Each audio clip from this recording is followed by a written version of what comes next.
these things are on your test, guys, not only is it dangerous, but you are going to fail. Let me save you. Let me protect you from this.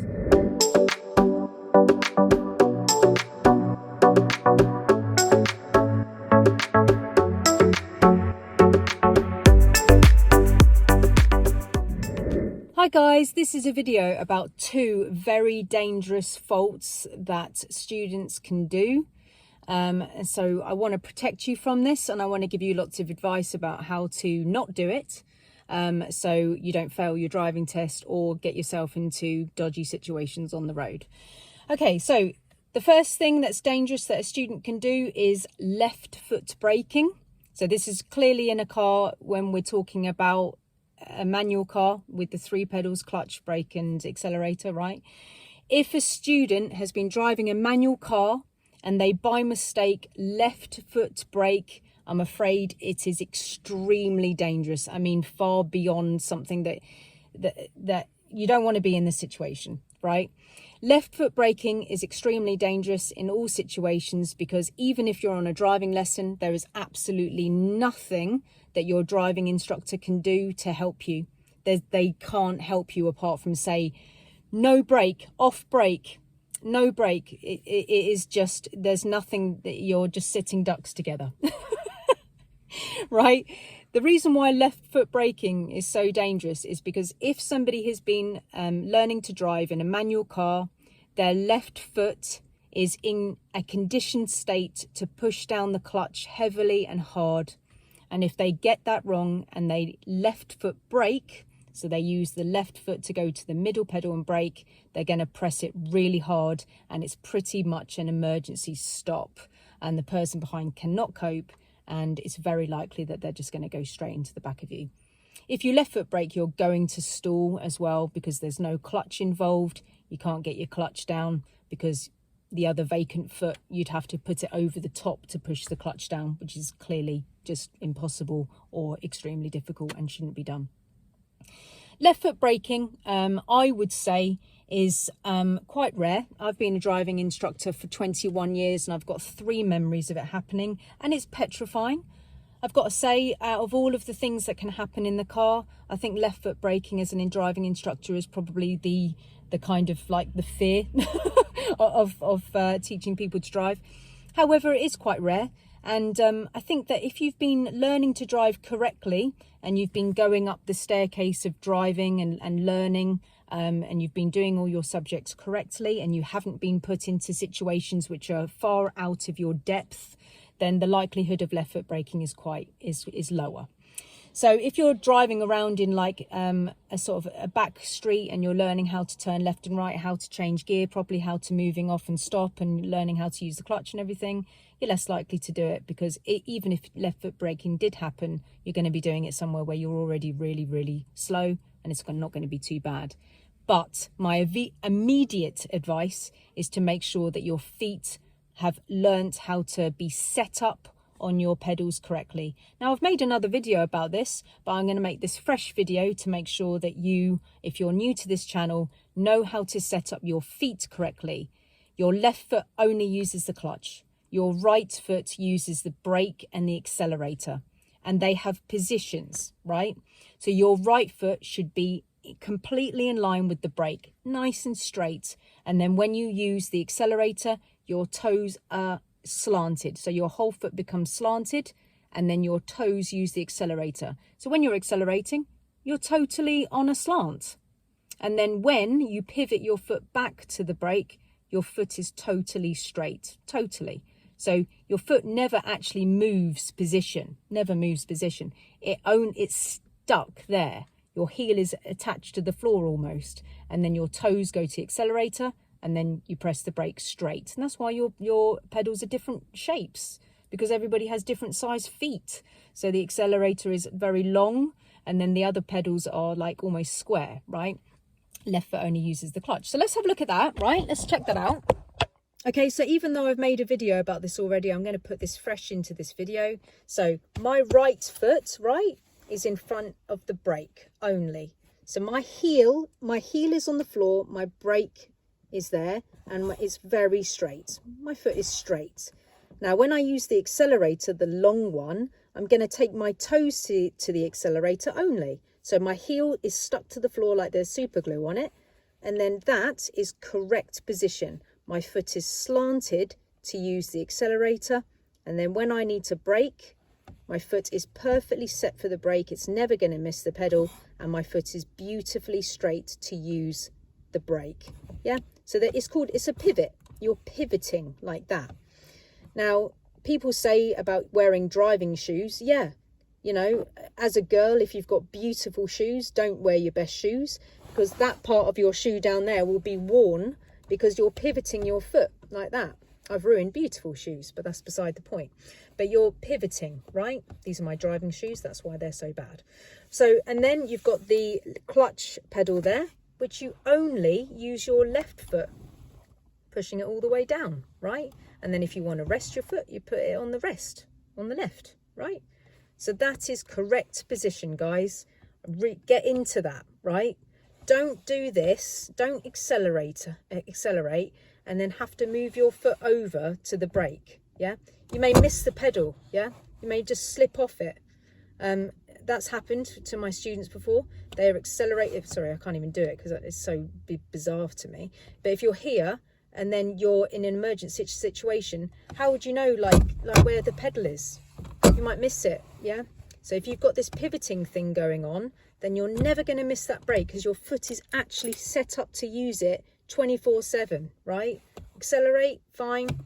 Brake, clutch. Guys, get into that. If you're not doing it, get into that, yeah? I know that it can be a bit like changing your knife and fork around, guys, but if you're not doing this, I strongly, strongly advise that you start doing that when you're learning. All right, guys?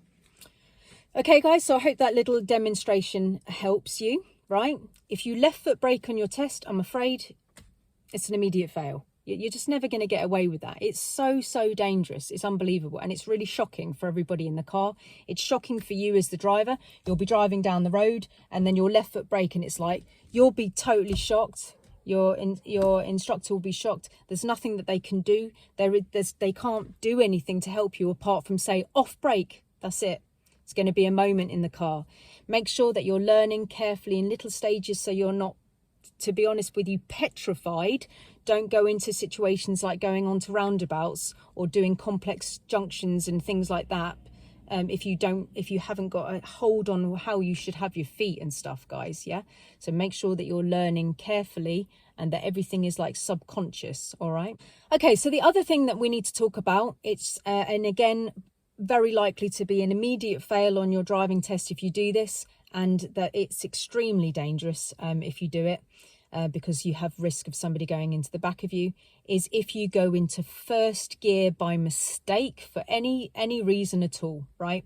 So the time that it can be dangerous is, example, 1, if you're doing a build of speed from moving off, so you're going 1, 2, 3, right? If the student goes 1, 2, and by mistake, instead of going to 3, goes back to 1, disaster. Because when you lift the clutch, the car is going to want to use first gear's rate. So you're basically telling the car to pretty much start from 0 miles an hour. I'm afraid that is extremely dangerous because the car will insist in starting from 0. So when you lift the clutch up, the car's going to go, it's going to like use its engine braking and slow down for you.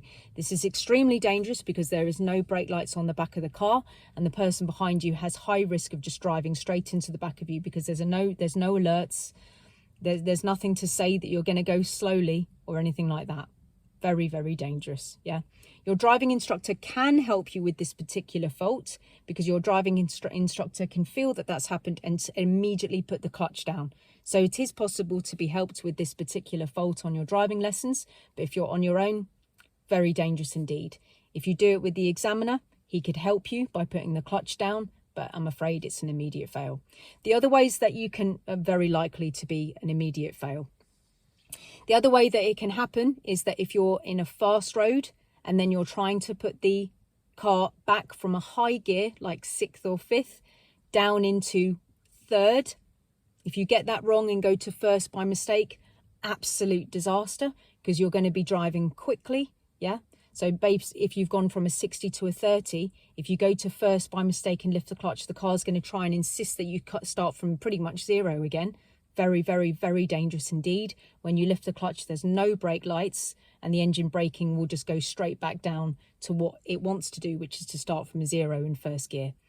I strongly recommend, yeah, that you get into the habit, if you're going from a fast speed to a lower speed, like 60 to 30, that you get into the habit of going from the high gear to gear 4, 5 to 4, 6 to 4. Seriously, I would strongly recommend. I have made another video about that, but I strongly recommend that, because if by mistake you go down into second from your high gear, 6th and 5th, if you go down into second, then it's not so much of a disaster. I've seen people get away with that on their test, but if you go from a high gear to what you thought was 3rd and go to 1st, it's an immediate fail. I've never had anyone get away with it, right? But again, the remedy is to make sure that neutral is part of your experience of changing gear. I love changing to 3rd gear. It is my absolute favourite. I drive all the time. I'm constantly on the road, and 3rd gear keeps me sane, you know, because there's actually more to do. I can find neutral and like have a little bit of a laugh with it. It's nice, you know. So let me show you. Come here. Now, I've made a video about this already, obviously, right? Because there's shed loads about this on, but I'm going to just quickly put this insert in here as well, because it's important. So, palming technique, right? Go and have a look at my other video for the full palming technique, but my palm is to the left. 1, 2, 3 is either knock, so it goes to neutral, knock, yeah, which is fine. Make sure you have that neutral bit. So you go knock, leave it for a sec. It's in neutral, so it's below 3, and then up, yeah. Or if men have got slightly bigger hands, they use this technique, knock, knock. And you can really see it with that technique. And it looks cool. Knock, see, sort of just goes back to neutral because of the powerful spring there, and up. I think that looks well cool. I've got little hands, so like knock, knock is fine for me. Obviously that's okay, but that does look cool. Knock, knock. Now, this is clearly not something that you're going to do, okay? This is not what you're going to do. I'm just doing this to make sure that you understand how easy it is. My little finger, knock, knock. That's how much it wants to go to 3rd. Right? It wants to go there. It's like desperate for it. Knock, knock. That is how simple it is. Make sure that the gear stick is helping you with this. Knock, knock, right? So important, guys. Knock, knock. All right, so that's like 1, 2, 3. 1, 2, 3. I honestly believe that if the student is nervous, then they're going to be like faffing about with their gears. Just relax, make sure that you're learning properly. Don't go into situations that are out of your depth before you've got all of this in your subconscious mind, yeah? If you're panicking, you're going to be really stressed with the gears and you're going to be pushing. That is another thing that we don't want to do. This gear stick, yeah, it's designed to go into gear. It's designed to do that. That's its job. Don't worry about it. You don't have to like give it a really hard time, yeah, which a lot of students can get into. Just very gentle, you know, it's your friend. Like, just, it wants to do things for you. It's there. Right, so 5th, yeah, to 3rd would be, if you're doing it properly, knock, leave, and then up. Yeah, it's very important that it rests in neutral. Knock, leave, up. Very important. Or if you're in 6th, you would go knock, leave, up to 3rd, if you were going to do that. If you're frightened of it, because if you go to 1st, you're going to fail, or if you go to 1st, it's too dangerous, just get into the habit of going 5th to 4th, like I've made the other video, yeah? 6th, push it up to neutral, and then from neutral, which is clearly below 3rd and above 4th, down.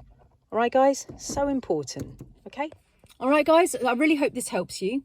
And this is absolutely a must. It cannot be on your test. If these things are on your test, guys, not only is it dangerous, but you are going to fail. Let me save you. Let me protect you from this. Get your feet sorted. Set your feet up properly. Use the gear stick carefully. Have respect for it. Look after it. Everything's going to break on this car one day. So you need to elongate the life of this car by treating it with respect. And it's all there to do its job, right? Treat everything carefully, yeah? And just be mindful about looking after your car in that respect as well. Learn the palming technique. If you haven't done it, go and visit my other video to actually learn which way to put the palm, and definitely use neutral as part of your process of changing gear. All right, guys, so I really hope that helps you, and I'll see you on the next one.